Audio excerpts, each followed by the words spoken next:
بنەماڵەی شاهانەی بەریتانیا چۆن پارە پەیدا دەکەن؟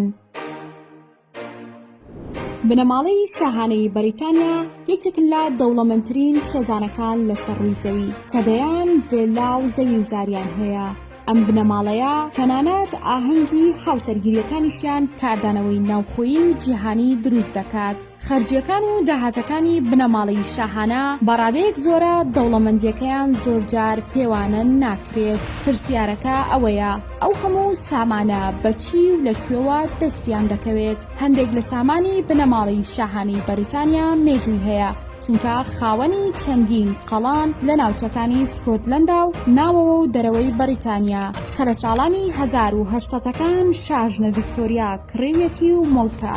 هەروەها ئەو زەویانەی کە لە باو و باپیرانیانەوە بۆیان ماوەتەوە پێیان دەوترێت زەوی و زاری تاجی. هەریەکەیان بە نزیکەی 130,000 مەتر دووجایە. واتە ئەگەر ئێستا شاژنە ئێلیزابێت تەختی شاهانەش بەجێ بهێڵێت ئەوانەیان بە مڵکی بۆ دەمێنێتەوە. ئەم مڵکانە بازرگانیەکی زۆریان بۆ بنەماڵی شاهانەیی دەستەبەر کردووە کە هەریەکەیان ساڵانە بۆ هەر یەکێک لە ئەندامانی بنەماڵی شاهانە زیاتر لە 20 بۆ 30 ملیۆن پاوەند قازانجیان دەداتێ.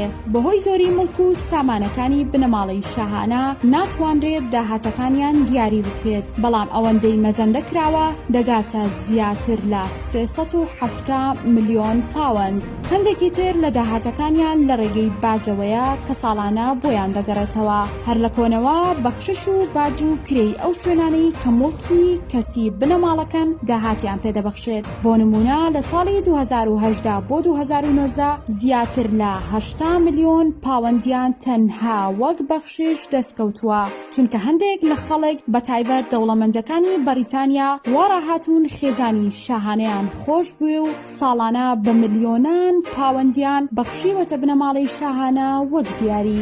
شازادە هاری کوڕی شاژنەدیانە کە لە ساڵی 1997 بە ڕووداوێکی گوماناوی ئۆتۆمبیل لە فەڕەنسا کۆچی دوایی کرد. دوای هاوسەرگیری لەگەڵ مێگان مێرکڵ ئەکتەری ئەمریکی لە ماوەی ڕابردوودا جیابوونەوەی خۆیان لە بنەماڵی شاهانە ڕاگەیان لە پێناو سەربەخۆیی ئابووریان. ئەندوو هاوسەرە براندێکیان دروست کردووە کە داهاتێکی زۆریان بۆ پەیدا دەکات، ئەمە جگە لەوەی خاوەنی چەندین بەندەری دەریایی بازرگانین. شازادە هاری و مێگان زۆرێک لە دەسەڵات و تواناکانی پاشایەتیان بەکارهێناوە بۆ بەرزکردنەوە و گەشەکردنی براندەکانیان کە دوجار براندەکەش دەبێتە مڵکی بنەماڵەی شاهانەیی.